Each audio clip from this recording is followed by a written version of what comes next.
that reminds me. Thank you. Thanks. Okay, big data, not only management of data. So management is one thing, but we have more. Not only about sensors data, it's about a lot of things. And not offline data. It can be online, can be streaming data as well, right? Optimizing is more about like operation, not about much about the data itself. Yeah. So each of you touch different part of the big data. So big data, you can see that now we have let's say you have you are a supermarket manager, right? So your customer go and buy the stuff every day. So at the end, like for 20 years, with the amount of the data you have, like how many customers go in the store and how much they spend on, and what type of food they spend on, and which day they which food they buy, etc. Right? So amount of data will be accumulated, day by day and year by year. So at the end, you have a large amount of data, right? So storing them is one thing. Optimizing storing is one thing. Also we need to find interesting information inside that data, because it's very big, very huge.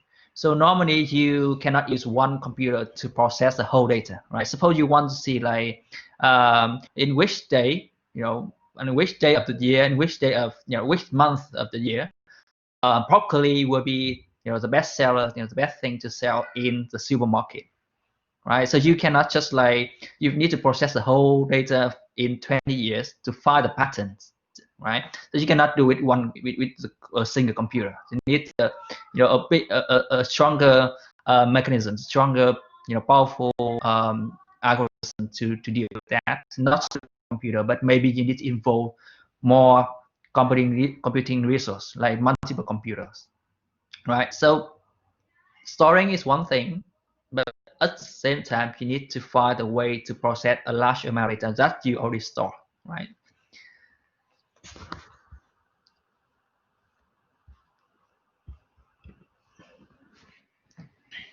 Yeah,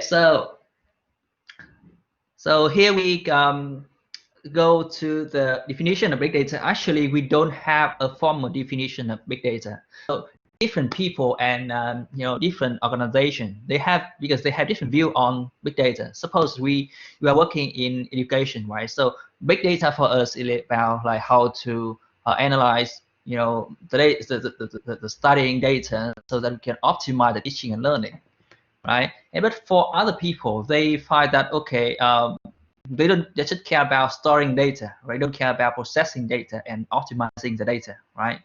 So they just think that okay, big data is the way how to distribute the data around multiple computers so that it can be used by a partner, something like that, right?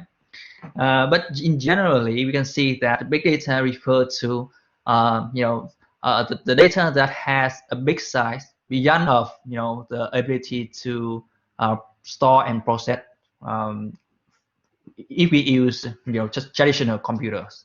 So you cannot not use just your laptop to process the data and to store the data, right? You cannot use the laptop to run an algorithm to work on the large amount of data. Actually, big data is not new. So why we call it, why we hear about this more recently? Because with the development of internet, right? People now are interacting more with internet, and so we generate a lot of data, right? And like we are using, even we are doing now online, we are generating a lot of data. So even one video, one hour video recording like what we have here, it can be like 1 or 2 gigabytes, maybe more than that. So you can see that like a lot of data has been generated. So people taking picture, making video, streaming online, something like that. We are generating a lot of data.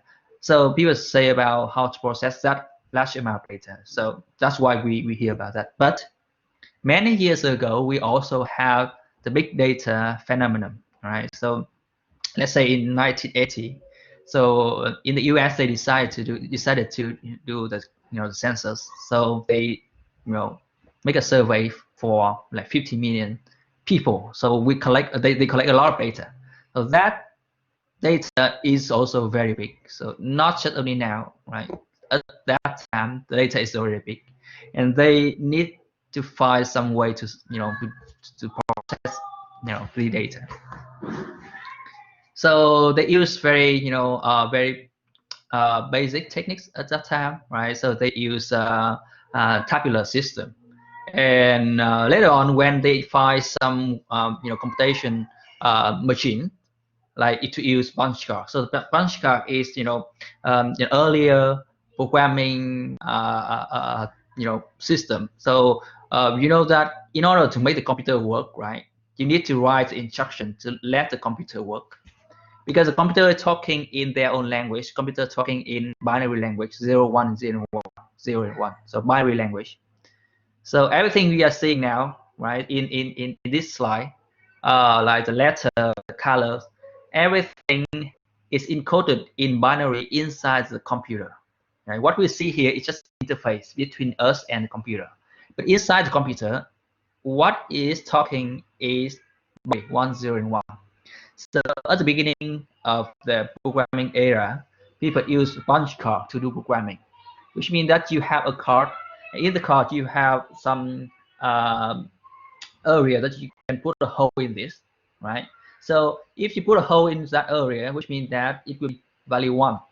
And if you don't have a hole, then it will be value 0.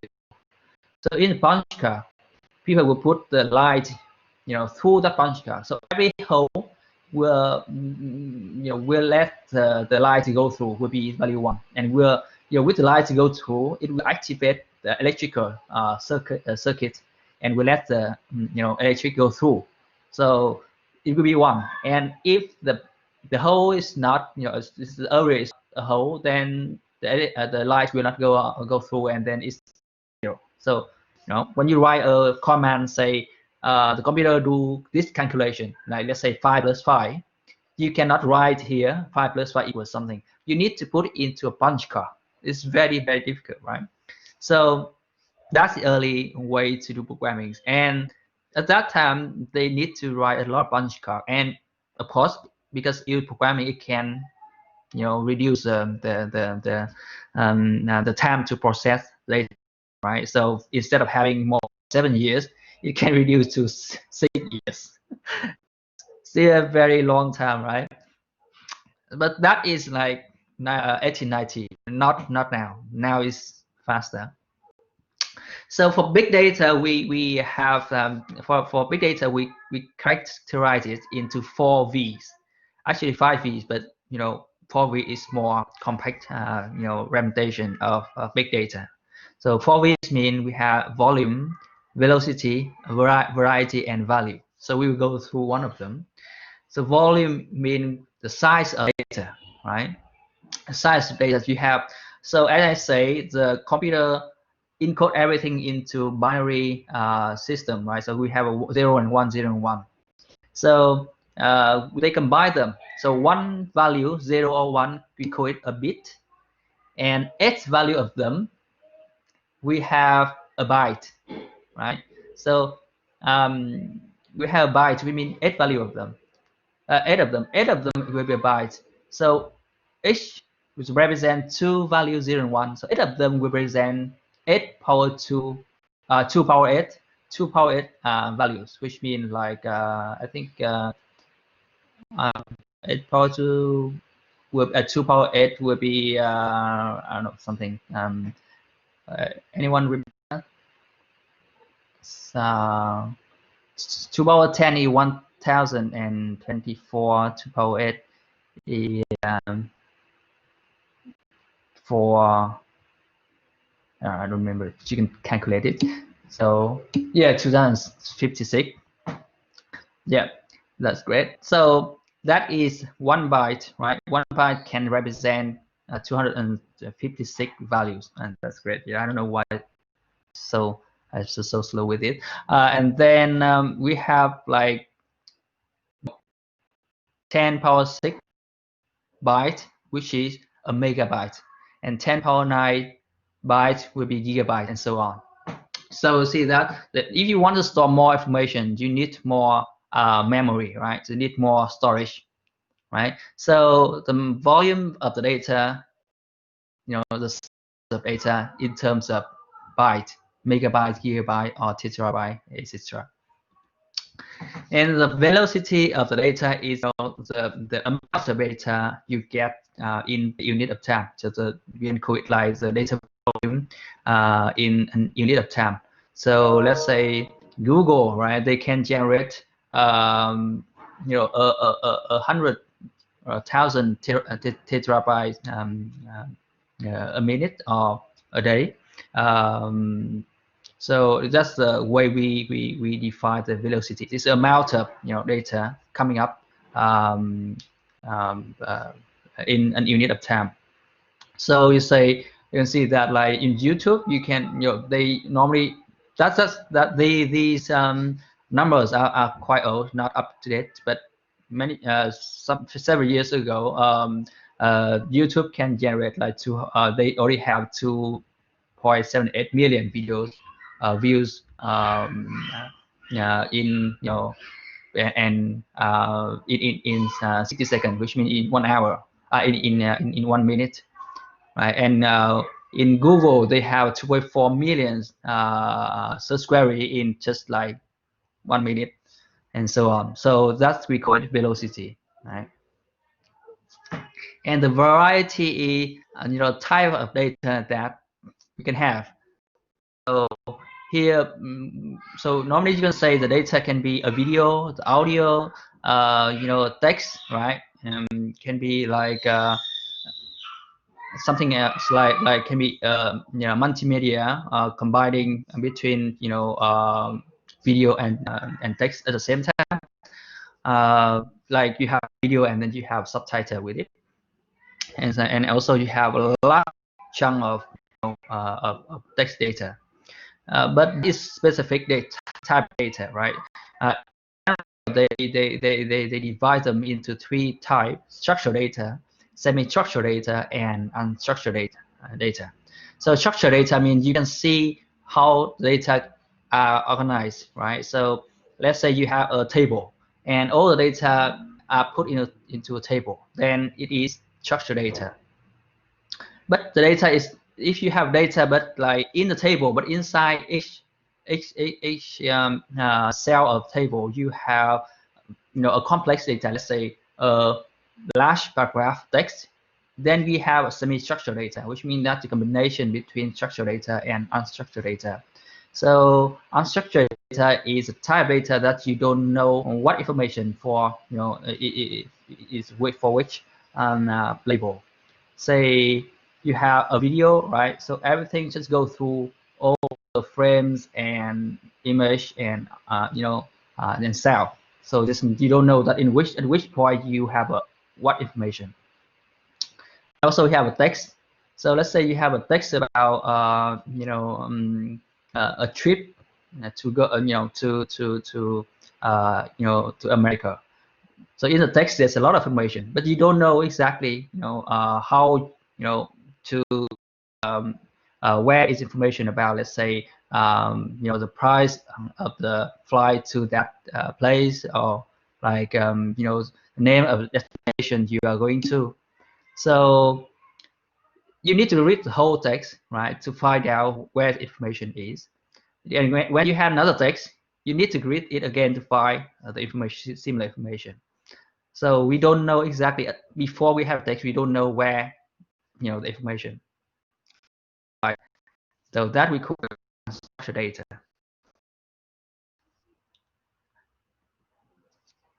And the value of the data means that when you have data, so different type of data give you different values. So the source of data also give you different values. So normally we have, say, the raw data, the data you obtain directly from the source, like from streaming, YouTube streaming, or you have data from let's say a restaurant for like 10 years, something like that. It's hard to give some value. So you need to do some processing first.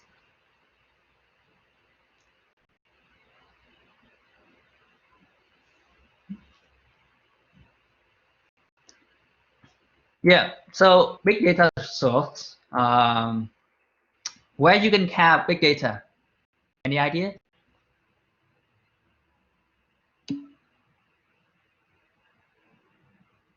This class data, I'm not sure it's big or not.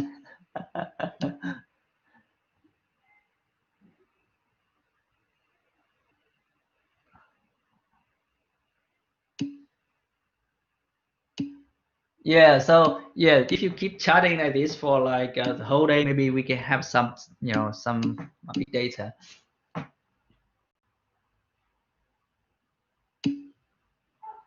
Okay, yeah, I understand the joke now.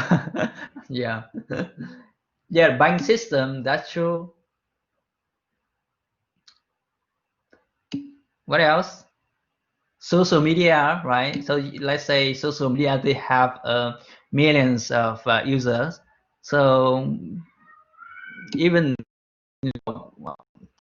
a small portion of them are active in the platform, they can still generate a lot of data.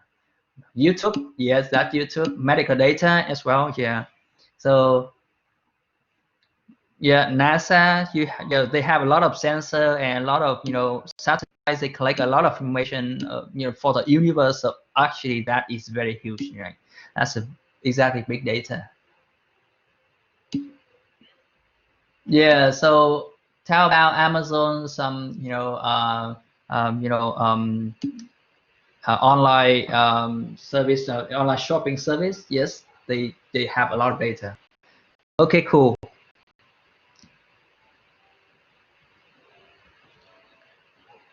So how we can do with the with this data?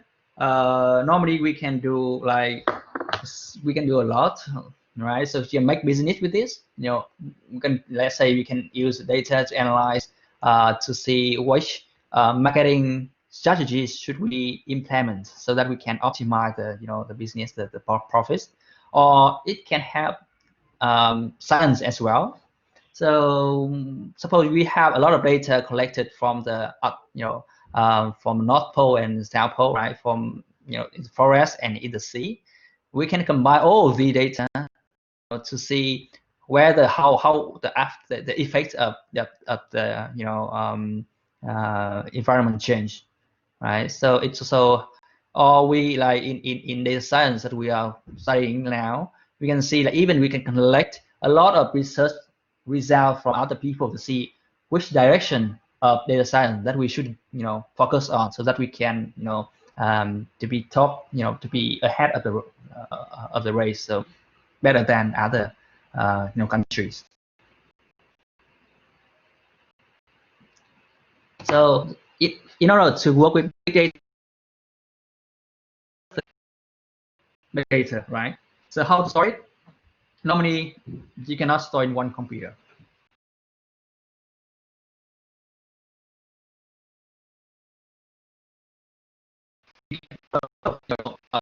Hard drive in a computer and try to improve the capacity, storage capacity. That is not a good idea. So we need to use distributed system, right?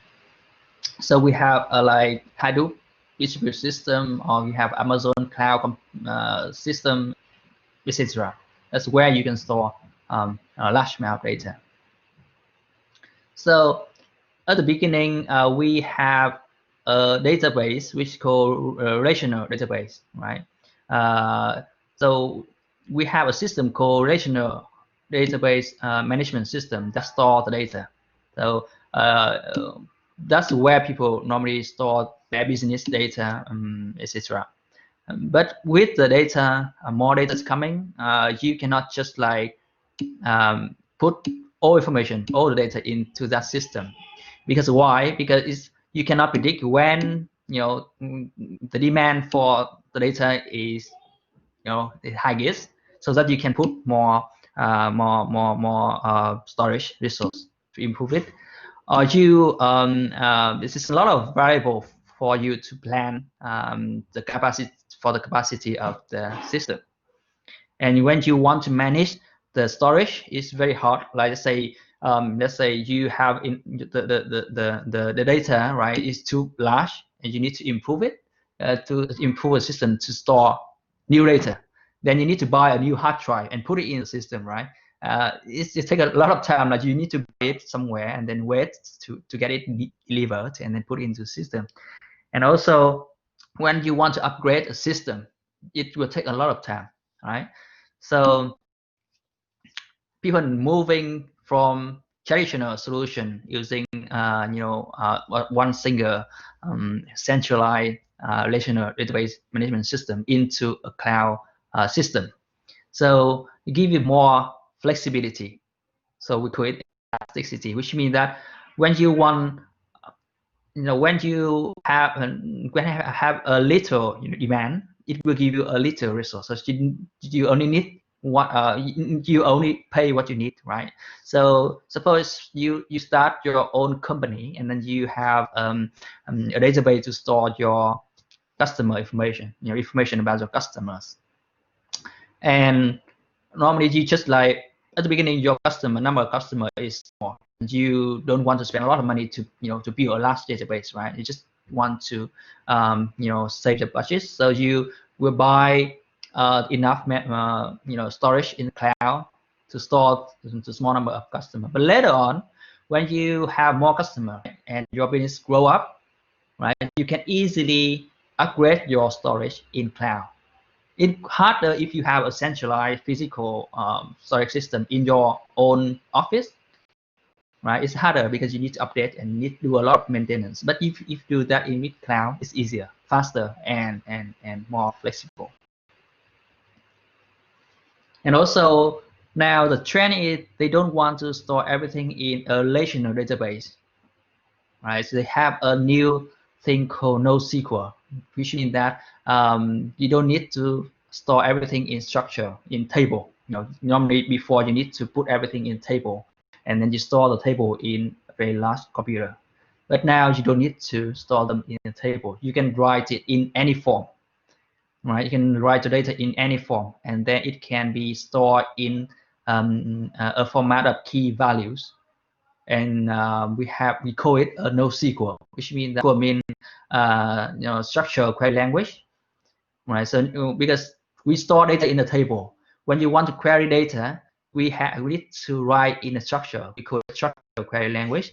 But now, because we make it more flexible, right? So when we query data, we don't need to use SQL. That's why we call it NoSQL, NoSQL.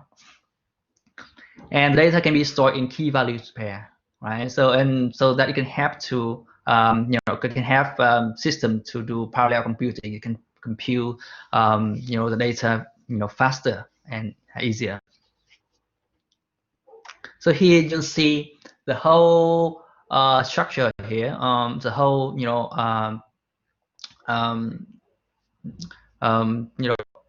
almost every data storage techniques in this slide. So even I cannot understand some of the structure. I never use some of the data storage solution here. So we can see here on the right hand side, right, you can have a relational database. So we can have a MySQL. This blue one here is very popular. So normally when Mark Zuckerberg he started Facebook, he developed Facebook use MySQL. This is free. MySQL is free, so he used it to store the data from Microsoft, the early version. It's free, and normally people when they started their business they will use MySQL as well. But when the system increased, normally they would use some commercialized system like Oracle or IBM. And if you want to make it more flexible and it can be able to, it can support distributed computing, then you can use NoSQL. You can use Hadoop or can use some key value based system. etc.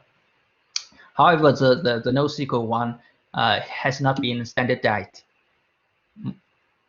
Relational database has been standardized and has been commercialized by many companies, but NoSQL is still under discussion. So now we know how to store data, right? How to store big data in a distributed system can be in multiple computer connecting to each other, and can be in a cloud system. So how you can compute them, how you can compute data effectively. So normally when you have a single computer, right, a single GPU, CPU, you just like when you write a program, the system will run a program, run each instruction one after another, right? So it's just a single thread computing. And now you have like some more techniques. So you have multi-threading techniques to process system data parallelly at the same time, right? And we also have GPU. So GPU is a graphic processing unit. Normally, it was designed for working with pictures and graphics and video. But the interesting thing here is that in each unit of that can do some processing or can do some computation. So because it has in one GPU, it has multiple units like this. So it can do multiple processing at the same time. So now people are using more GPU to do computation, right? So it can speed up. Also, you can have supercomputers, which means you have a computer with a very powerful processing unit, so very powerful CPU. Or you can have a cluster with multiple supercomputers connect to each other, and each computer will do some tasks, and they can share the result to improve, to speed up the process. Or you can use cloud computing as well.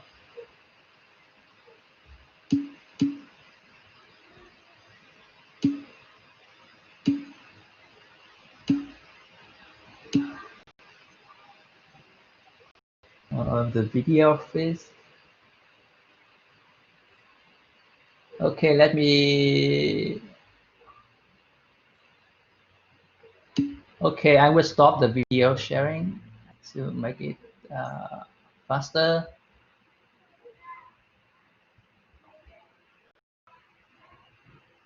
Is this better now?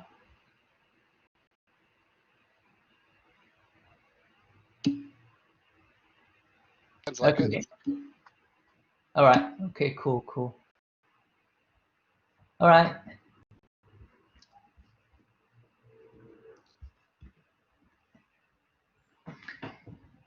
And if you like fantasy, then you can imagine that in the future we can have some type of computing that can speed up the program faster. Like we have biocomputing, which means that they try to use biological materials like DNA, or like some biological material or biological components to do the computing. So you can see that like in our DNA, right, you can encode a lot of information. And also, if you can do similar for computer, then it can store a lot of information. And our brain can process a lot of information. So if you can do it with computer, then it can, at the same time, store a lot of information and can also process a lot of information as well. Or you have nano computing. So you can build a small, very, very small computer, connect to each other, and each of them will process some tiny information, but all of them together can process a lot of information at the same time. On other techniques, I think this technique is more feasible in the future, which is quantum computing. So now computer we are using binary, right, encoding, which means that all information is encoded into bit and byte. In computer, quantum computing, we have a qubit. I mean, one bit can represent 4 values, right? And then it can represent more information, and hopefully, it can process information faster. That's what we expect. But all of them, the idea is we divide the big problem into a small problem and solve it one, after another, or at the same time, so that we can combine the result to get the final one. So for data, right, for big data, we chop out the data into different parts and then store them into different, computation, storage components. For computation, right, you have, let's say you have a task, you will try to break that task into small tasks, and then, assign each task to each computing component to process. And when you got the result, it will combine them later. Yeah. So normally we will divide and conquer, right? That is a technique. And we need to put more hardware to the problem so that we can deal with the issue of big data and big computing. So here's an illustration of divide and conquer, right? So you have a big work. So work here can be, a computation work. It can be storage work. So we divide it into, sub works, and we have different works here. So if you have a, program task, right, and then you assign each task a different computer. And then if different computer will process the task, solve it and give you a result, and then you combine at the end, combine together.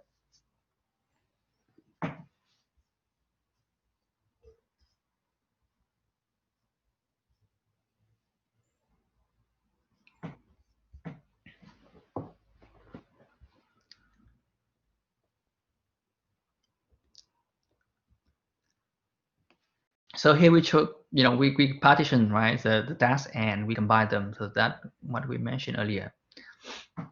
So we see that here we have different ways to do the divide and conquer. So normally we have, like, let's say we have a shared memory system. So we in one program, when we load program into a memory and run it, right? So we can create different threads, different, this can see like different streams, right? And then each stream of computation will process, some part of the data of the work, and then you combine the result.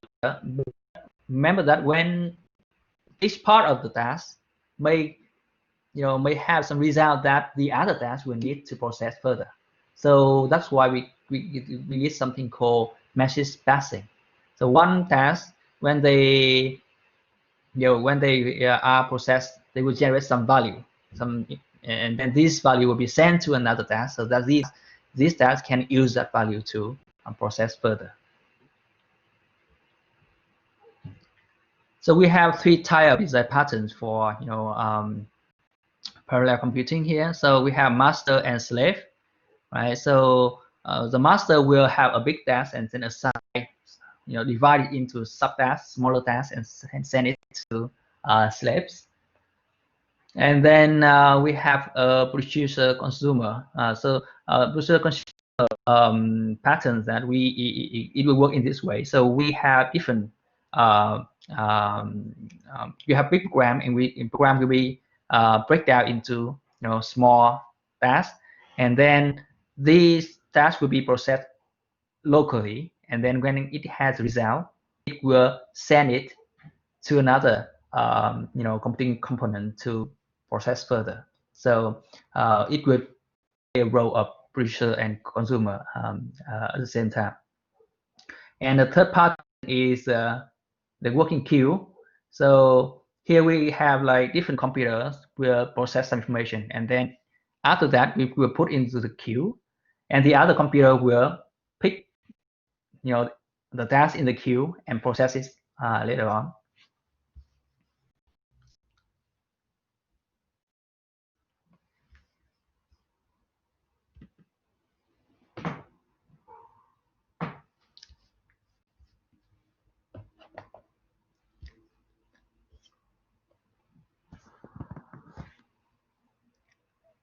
So we have a distributed processing here. So in at the beginning, we normally we will have something like message passing interface. So that is a technique that people use before. So normally we have a system that have a different computing components. That each of them will working at the same time, and they exchange the message so that they like try to make them work as one single computer.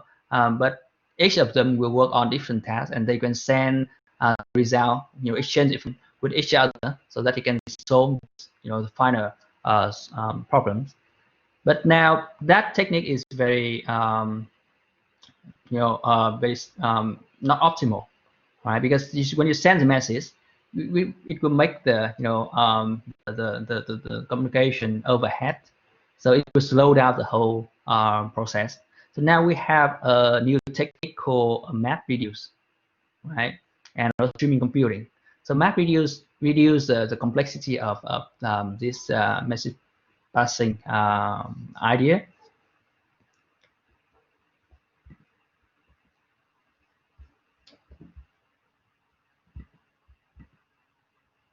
Yeah, I see someone just raise a hand, right? That was me, Son. Just a quick question. Yeah. Those models you had a slide or two back where it was divided up between various workers and then compile it all again at the end. Does that have any downsides in accuracy or people solving a different question? Can you type it? It's like, can you type your question in the chat because I couldn't hear it very clearly.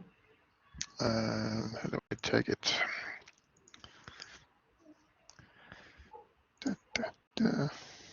So the master and select, right? Yes, is this one?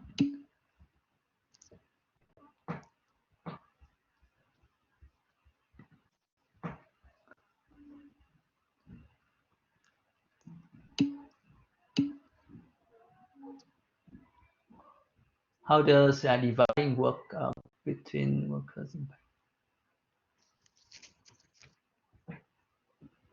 Yeah, so that's a step we need to optimize. So at the beginning, when we have a big task, right? So each worker have a different computation capability. So all of their profiles will be stored in the master, normally in the master. Let's say we have master here. So all of these profiles of the slave will be stored in the master. So when we have a big task, in order to divide the task effectively, they need to match the subtask with the computational capability of the slave. So yeah, it will take some time to do that. We call it a scheduling, right? So that will take some time to do the optimization. So it can be a problem with the master and slave uh, pattern.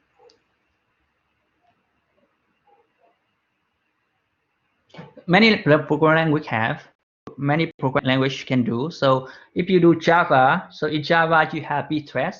In C you can have also C, C++, you also have multi-threading techniques, right? So this different type of language have different way of implementing parallel computing, and they also provide APIs for you to develop the program to utilize the parallel computing.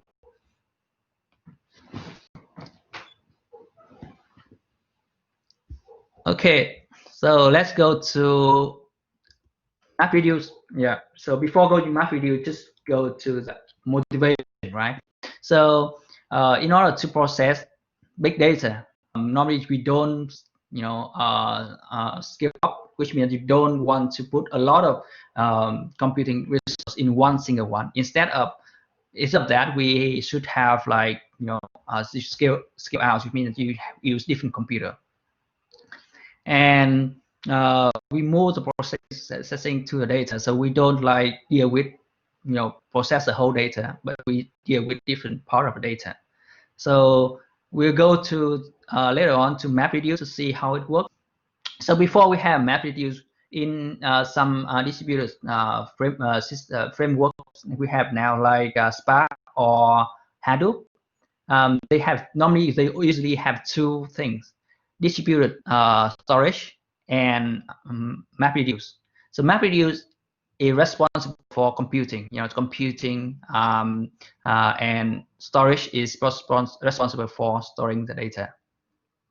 So suppose that we already store the data into a distributed system, and now we just talk about MapReduce, how to process the data. So MapReduce will work with the data in the structure of key value pairs. So all data will be divided into a pair. Each pair will have a key and value. So here's one example. That's one example about MapReduce. Suppose we have data, on the left-hand side, the raw data is about text. So we have a different 3 pages. First page is about the weather is good. Second page is today is good, and etc. So that is very simple example, right? So imagine that in the practice, you don't have just like 3 pages. You have like 3 million documents, right? 3 million documents, and all of them are stored in multiple computers. And here the job is, suppose how we can do the word count like how many occurrence of each word here, right? So it's so remember that this is just one example for MapReduce, right? In MapReduce you can do a lot of things, not just word count. You can do a lot of other things as well. So the first step is do the mapping. So we map each word, each one with one value. The value is 1. So here we have key value pair. So each pair here is a key value pair. The key will be the word, and the value will be 1.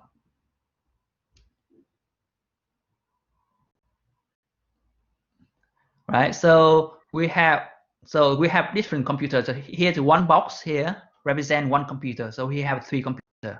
So the first word, the first box will deal with these. The weather is good for the first page. The second box is second computer dealing with the second page, and the third box is the computer dealing with the third page. Right. So they are working independently. And then we have value pair here. Each pair we have a key word, and the value is 1. That is map. The map, the key, and the value. So in different applications, you have different key and different value, right? And here in the word count application here, the key will be the word, and the value will be 1. After that, we suffer, which means that we exchange the pair between different computers, so that the same key will be in the same computer, right? So the same key will be in the same computer. And then in the reduce step, we sum the value of pair with the same key. So let's say here the is only 1, right? Single 1. So it's just still the same. But is here we have 3 of them, and then they have the same key. So we sum all the values for the pair. So we have 3, and so on, right? So by doing this, you can see by doing this, we can utilize multiple computers, right, to do the word count. So if you use one computer, right, you need to process all of them together. It will take more time. But if you use multiple computers in this way, you can do the word count, easier.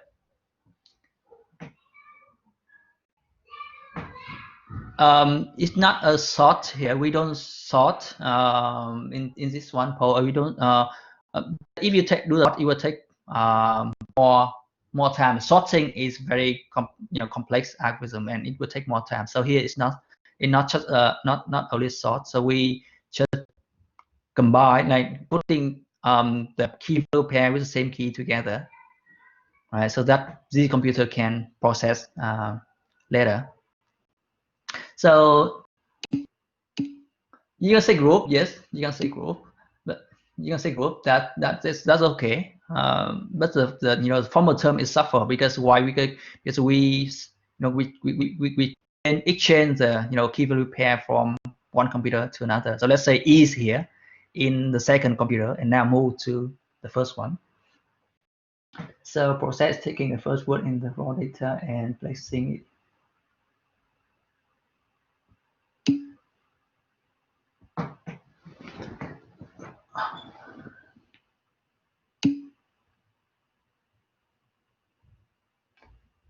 So normally it will not like first or second, right? So it will be like normally there will be a mechanism to do that, but here you can say it will choose based on some criteria, right? So let's say not in this example. So in this example, it's like randomly, right? In this example, it's more like randomly. So let's say we can choose divide. So we divide the key so that like for each computer, they will have the same number of similar numbers of key value pair to process. What is the proposed MapReduce? Can the original list can be formed? No, I don't. No, from the reduce, no, we cannot. From reduce, we cannot, except if we can have some mechanism to trace, right? But why we need to recreate the original data? So the original data is still there, right? So here is where we count the words in that original data. So we don't need to recreate it. It's still there, right? So the original data is still there. It's not going anywhere.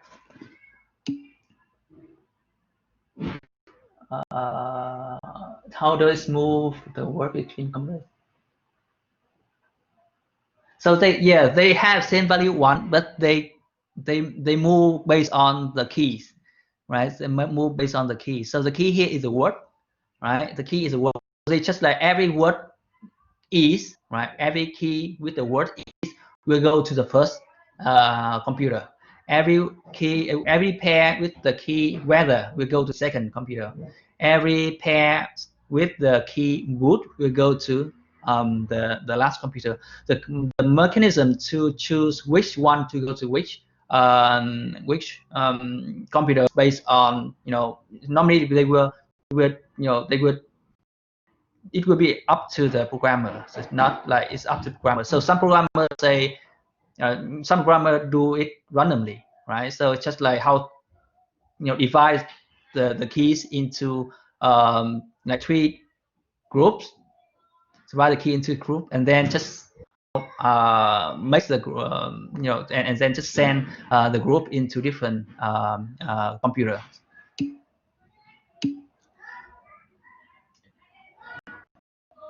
So mapping is using exactly not store Muhammad, not store. So what we are doing here is processing data. We are processing data, not storing data. And when you say computer, so here can be different computers, Paul. So here different real different computers. So let's say the first one is your computer. The second one is my computer in my place, and the third one will be, let's say, Thomas' computer. So they are different computers, physical computers, not just only different core.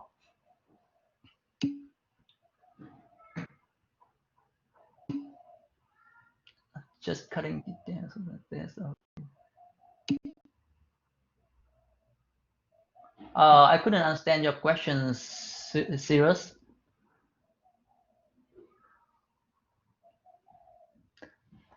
So counting the words here is one example. So suppose that you just not only count the word, right? So you can find, let's say, in spam detection. Let's say in spam detection, right? You have a lot of data from spam email and not spam email.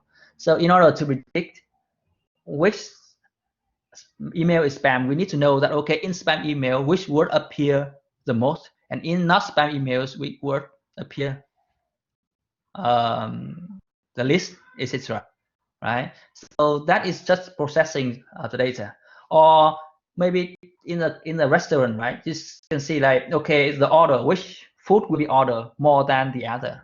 So we can apply the same. So we check all the order, receipts, that order, written order, right? And check all written order, and then do this processing and see, okay, let's say steak is a, appear most in the most in the order, so steak is the best one. Okay, let's move on. So Hadoop is one open source framework. It can use you can use Hadoop for a lot of things. You can store data, large amount of data. You can process data using MapReduce, and we said before. So we don't study Hadoop here. We just introduce, okay, that is one framework you can play with, but we don't do Hadoop. Is quite complex. And for MapReduce, I hope that all of you understand this. So if you don't understand it now, you can put the question into discussion forum, and then we can discuss it later. All right. Okay, move on. So that is for MapReduce to store a large amount of data and process it. But now we go to another part of the big data, which is about streaming data. So we see that like YouTube, Facebook, you can get a lot of data from streaming. So different from traditional data, right? Streaming data need to be processed online, right? So in traditional data, when you process data, you can look at the history of the data, like many years before, many months before, and then you can make decision. So based on historical facts. But in the streaming, you need to find what is happening now, as fast as possible, right? And you need to analyze the data before it's stored, instead of like traditional computing that you can take data from storage and then analyze it. And still, for streaming data, it's more about data driven. Take data for analytics. While traditional computing, that you want to be query driven, we mean that you want to query data inside the storage. So that's different. So one is static, right? Something is already there. You need to pull it, and then you process it. And for streaming computing, it's different, that you need to push the data you have into the storage. So you can before that you need to process it and push into the storage. So yeah, applications. So we have a lot of other applications. Just not only word count as we mentioned, right? So a lot of application with big data. So manage like natural system. You have a lot of sensor in forest. I think in UTAS we have some group working with bush fire detection. So they have sensor in the forest, and they collect a lot of information, the signal from the sensor, and they try to predict whether how the risk of having bushfire, etc. Or in transportation, right? You have streaming data all the time, right? So car goes through, pedestrians go through, and you have like traffic information as well. You need to get the data and process it real time.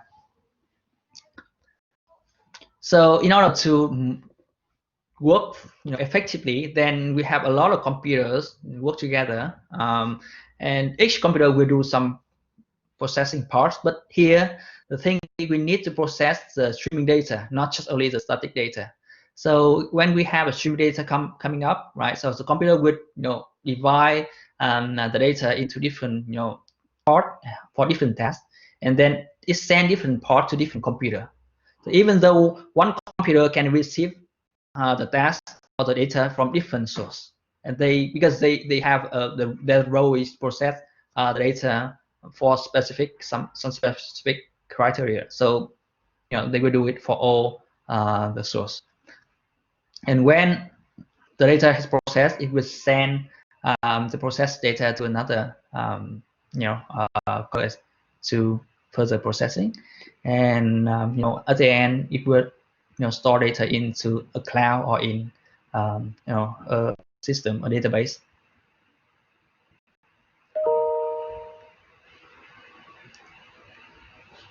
So here we can see that we can do filter, right? You can do transform. So you filter the data so that to see which data can get through, which data cannot, and which data can need to be processed.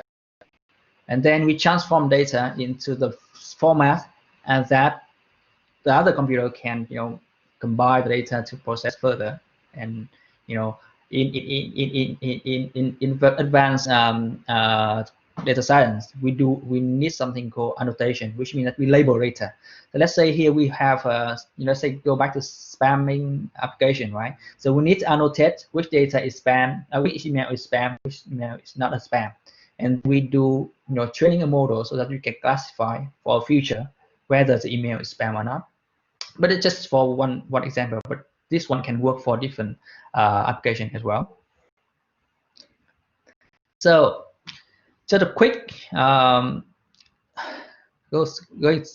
quick look at the some application of big data. So IBM Watson just very famous, right? So they exploit big data techniques to answer the question. So it collect a lot of data from different sources, from Facebook, social media, from expert data, from CRM, etc. And then it will have big, powerful analyzing system.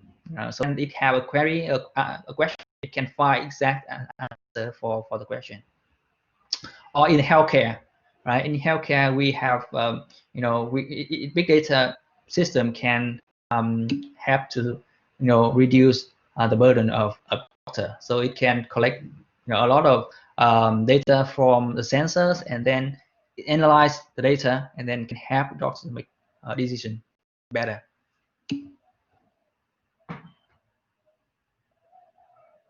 Yeah, okay, so that's the end. Yeah, thank you. That's the end of the lecture. So yeah, so we because we have some discussion in the lecture, so we have a little bit slow. But yeah, that's all for today. Yeah, so you can go for the tutorial. Yeah, good question, Paul. What is fifth V? You can put the question into forums, and we can discuss this one. Right? Okay, see ya. Thank you. Thank you for joining the lecture today, and see you next week. Son. Cheers.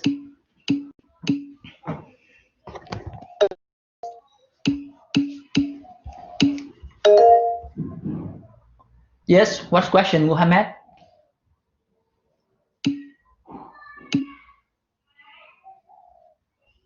Muhammad, you raise your hand.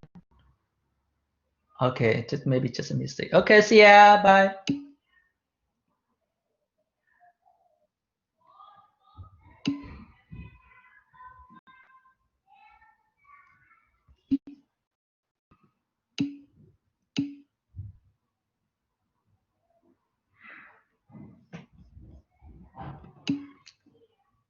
A quiz. If you have a tutorial, you will have a quiz. Is this? Let me check.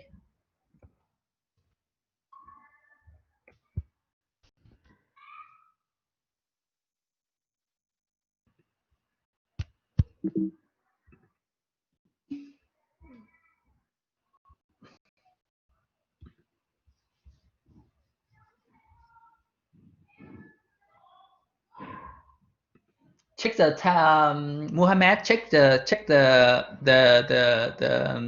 deadline for the quiz. Maybe it's tomorrow, not today.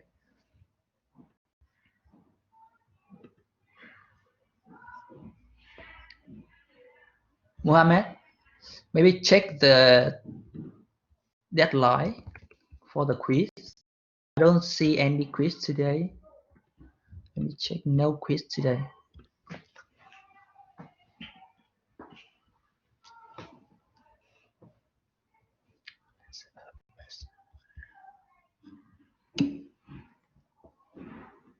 Tomorrow, for the quiz tomorrow, not today. Yeah, you should do it in the tutorial.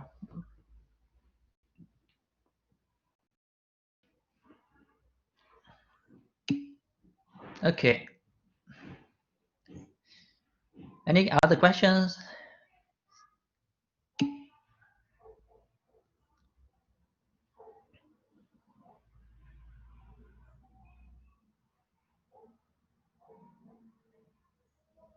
Gone now? Just want to know if it. Yes, yes. Content from this lecture. Yes, from big data. You know, map reduce. We do map reduce. So revise your map reduce thing. Oh, there's some video instruction there.